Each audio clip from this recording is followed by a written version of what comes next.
the noise, the dust, the smell of jerked chicken mixing with car fumes. This was Samuel's world, the vibrant, overwhelming intersection of Halfway Tree.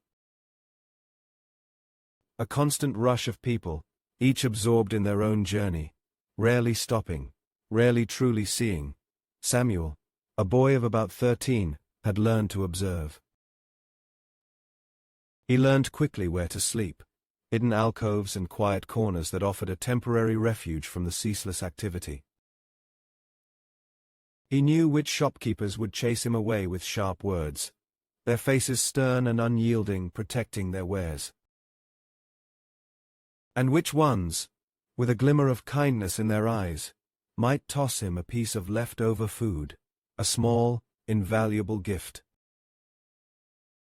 He understood which corners brought the most sympathy, where the pace slowed just enough for a glance, a moment of recognition. At first, the act of begging felt like a death to his dignity. Each whisper was a struggle against his pride. He would stand quietly, his head bowed, his voice barely audible. "Please, anything will help." Many ignored him, their gazes fixed straight ahead, their footsteps quickening as they passed, as if he were invisible. Some cursed him, their voices sharp with irritation, their faces contorted in annoyance, seeing him as an obstacle. Others gave coins, dropping them into his outstretched hand without even a glance, their eyes averted, their faces blank. But a few, just a few, looked into his eyes, truly saw him, and offered not just money, but a shared moment of humanity. Those were the ones he remembered, the faces that pierced through the anonymity of the street, offering a glimpse of connection.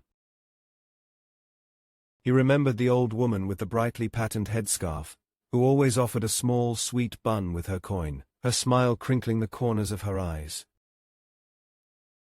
He remembered the young man barely older than himself, who once shared half of his patty, a silent gesture of camaraderie.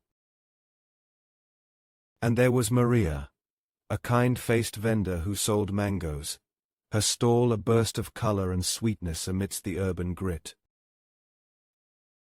Maria, with her warm, knowing eyes and a gentle smile, would sometimes let him help her pack up her unsold fruit at the end of the day. She never asked for payment, only a quiet promise that he would be careful, a silent acknowledgement of his trustworthiness.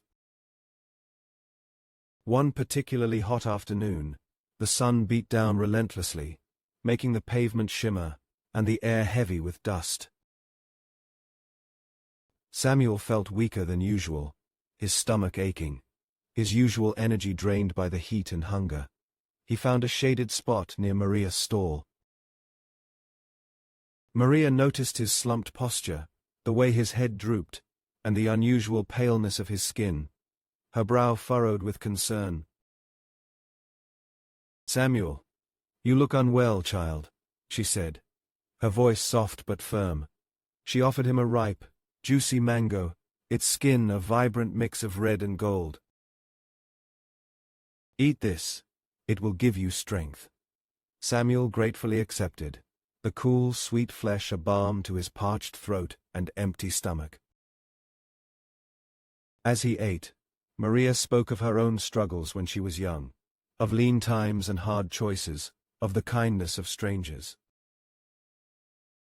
"The street can be cruel, Samuel, but it can also teach you much," she said, her gaze distant, remembering her own past. "It teaches you to see the good even in small gestures, and to hold on to hope, even when it feels like there is none."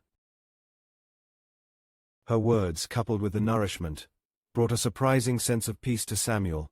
He felt seen, truly cared for. He listened intently, realizing Maria wasn't just offering food, but wisdom, a lifeline in his often lonely existence. From that day, Samuel began to see Halfway Tree differently, not just a place of survival, but a complex tapestry of lives, including his own. He understood that even in the toughest places, kindness could bloom, and a single mango shared could hold the promise of a brighter tomorrow. Samuel continued to navigate the streets, but now with a renewed sense of purpose, and a deeper understanding of the human connections that sustained him.